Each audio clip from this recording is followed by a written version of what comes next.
और इसी बीच अगली बड़ी खबर आपको बताते हैं। जयराम ठाकुर ने जासूसी का आरोप लगाया, जो कि हिमाचल प्रदेश के पूर्व मुख्यमंत्री रह चुके हैं। इनका कहना है कि घर पर आने जाने वालों की निगरानी की जा रही है, ड्रोन के जरिए जासूसी की जा रही है। और वहीं जो शिमला के एसपी है वो हर तरीके से हनन कर रहे हैं पूरी तमाम चीजों का, और सुरक्षा को लेकर काफी ज्यादा भयभीत है जयराम ठाकुर। क्या कुछ कह रहे हैं आपको सुनवाते हैं। जब मैं आ रहा था विधानसभा, उस वक्त भी वहां पर ड्रोन वहां पर हमारे घर के आंगन में घूम रहा था, और ये मैं समझता हूँ कि बहुत दुर्भाग्यपूर्ण है। इन विपक्ष के लोग हैं, उनके फोन सर्विलेंस पर और उनके फोन सर्विलेंस के साथ साथ में उनके घर की चारों तरफ से हुए जाकर के वहां पर ड्रोन से इस तरह से करना, ये निजता का भी हनन है। ये सचमुच में बहुत दुर्भाग्यपूर्ण है।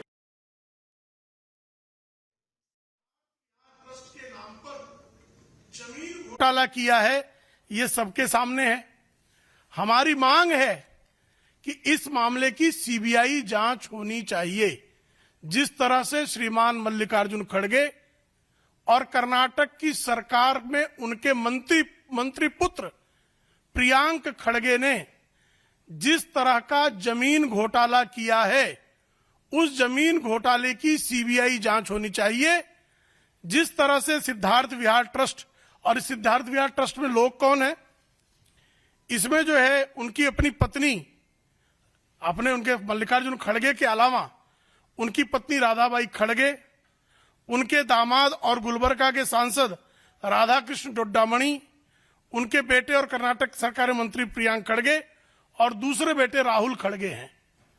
और जो लोगों के सामने मामला आया है उसमें साफ तौर पर दिखाई दे रहा है कि एरोस्पेस पार्क की इस जमीन को लेने के लिए 71 समूह प्रतीक्षा में थे, लेकिन सिंगल विंडो सिफारिश करके ये 5 एकड़ की का भूखंड मल्लिकार्जुन खड़गे को श्रीखंड समझ के परोस दिया गया।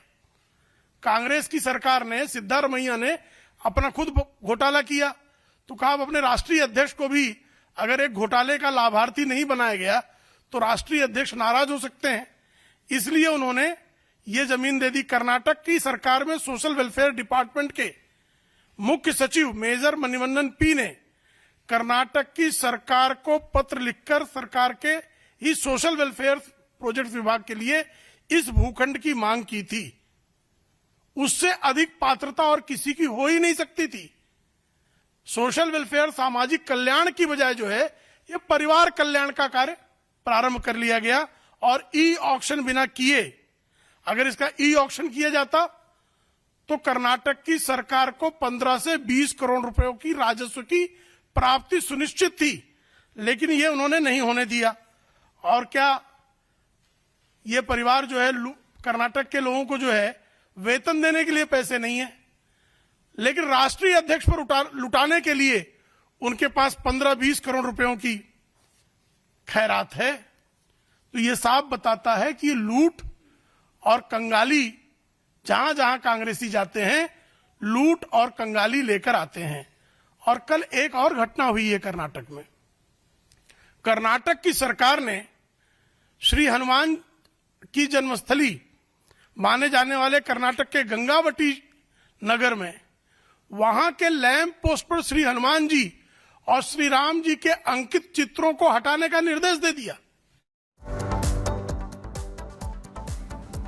तो बीजेपी का ये हमला हिमाचल सरकार पर आप सुन रहे थे, लेकिन अब खबरों में आगे बढ़ते हैं और आपको बड़ी खबर बता दें। हरियाणा बीजेपी के अध्यक्ष, जिनका बयान सामने आया है, मोहन लाल बड़ौली ने ये कहा है कि वो चुनाव नहीं लड़ेंगे। तो हरियाणा बीजेपी अध्यक्ष नहीं लड़ेंगे चुनाव, ये जानकारी सामने आ रही है। इसके साथ ही वो कहते हुए नजर आए कि अभी उम्मीदवारों की लिस्ट सामने आने में 2 से 3 दिन का वक्त लगेगा। हालांकि वो चुनाव लड़ेंगे या नहीं, इस पर सस्पेंस बना हुआ था, लेकिन साफ कर दिया गया है मोहनलाल बड़ौली की तरफ से कि वो चुनाव नहीं लड़ने वाले हैं। तो इस वक्त की ये बड़ी खबर आपको बता रहे हैं। हालांकि लाडवा से सीएम नायब सिंह सैनी चुनाव लड़ेंगे, ये भी जानकारी बड़ौली की तरफ से दी गई है। उम्मीदवारों की लिस्ट फाइनल में अभी 2 दिन का समय लगेगा, ये कहते हुए नजर आए। उन्होंने कहा कि हरियाणा में बीजेपी सभी 90 सीटों पर उम्मीदवार उतारने वाली है। तो लगातार देखिए, ये नजरें टिकी हुई थी कि उम्मीदवारों की पहली लिस्ट हरियाणा बीजेपी की कब आएगी। हालांकि ये बयान सामने आया है कि अभी 2 दिन का समय लग सकता है। क्या कहा, सुनवाते हैं आपको।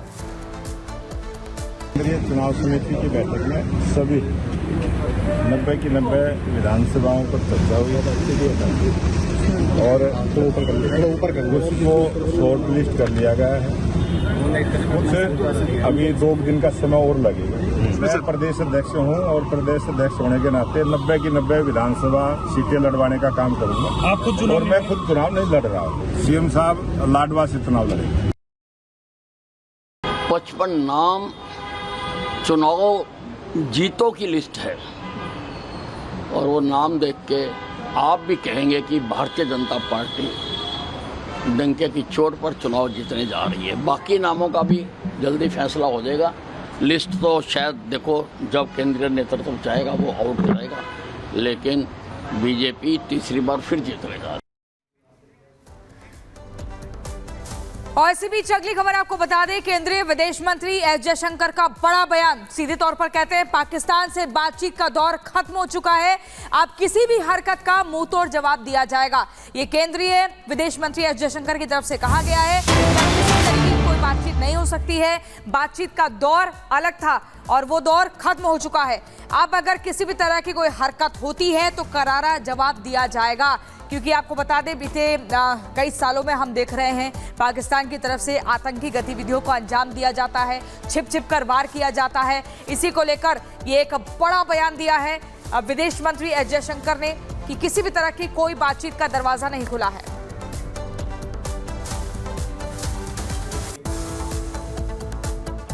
I think the era of uninterrupted dialogue with Pakistan is over. Actions have consequences. And insofar as Jammu and Kashmir is concerned, I think 370 is done. So the issue today is what kind of relationship can we possibly contemplate with Pakistan. Maybe yes, maybe no. What I do want to say is we are not passive, and whether events take a positive or a negative direction, either way we will react to it.